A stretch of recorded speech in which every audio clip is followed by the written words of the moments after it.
પારડીની એન.કે. Desai college ખાતે માતૃભાષા મહોત્સવ 2026 અંતર્ગત ભવ્ય વ્યાખ્યાન કાર્યક્રમ સંપન્ન.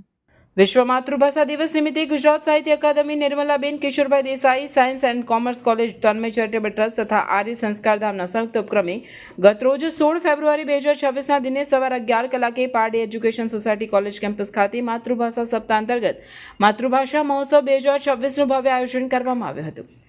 મળી માતૃભાષા મને ગુજરાતી, આવો કરીએ માતૃભાષાનું મહિમા ગાનના ઉમદા ઉદ્દેશ્ય સાથે યોજાયેલા કાર્યક્રમમાં ગુજરાત સાહિત્ય અકાદમીના અધ્યક્ષ ડોક્ટર ભાગ્યેશ ઝાની વિશેષ પ્રેરણા રહી હતી. આ કાર્યક્રમના મુખ્ય આકર્ષણ સમાન વિશેષ વ્યાખ્યાનમાં આમંત્રિત વક્તાઓ ડોક્ટર જય વશી અને સુનિલ પટેલ અને ચેતનાબેન પટેલ દ્વારા માતૃભાષાને જીવન મૂલ્યો પર પોતાના સચોટ અને પ્રેરણાદાયક મંતવ્યો રજૂ કરવામાં આવ્યા હતા. બંને વક્તાઓએ માતૃભાષાનું મહત્વ સમજાવીને પોતાના વક્તવ્ય થી શ્રોતાઓને મંત્રમુગ્ધ કર્યા હતા. આ જ્ઞાનવર્ધક વ્યાખ્યાનમાં કોલેજના 100 જેટલા વિદ્યાર્થીઓએ ભારે ઉત્સાહભેર ભાગ લીધો હતો અને માતૃભાષાના સંવર્ધન વિશે વિસ્તૃત જાણકારી મેળવી હતી. સમગ્ર કાર્યક્રમનું સુંદર અને સુચારુ સંચાલન ઋતાંશી પટેલ દ્વારા કરવામાં આવ્યું હતું, જ્યારે કાર્યક્રમના સંયોજક તરીકે નીરવ સુરતીએ વિશેષ જહેમત ઉઠાવી હતી.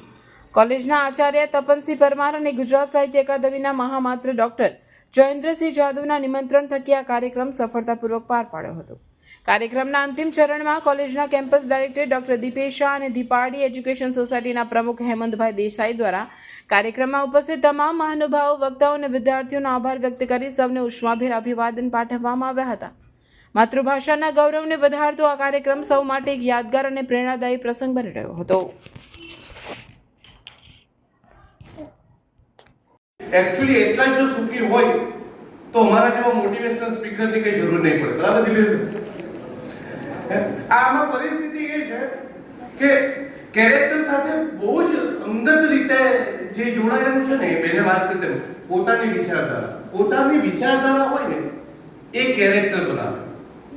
ઉધાર પછીની લીધેલો પ્રેમ, સુનિલભાઈ વાત કરી, ઉધાર પછીના લીધેલા વિચાર હોય, તમારું કેરેક્ટર ક્યારે નહીં બને. કેરેક્ટર તો અંદરથી ઉછરે.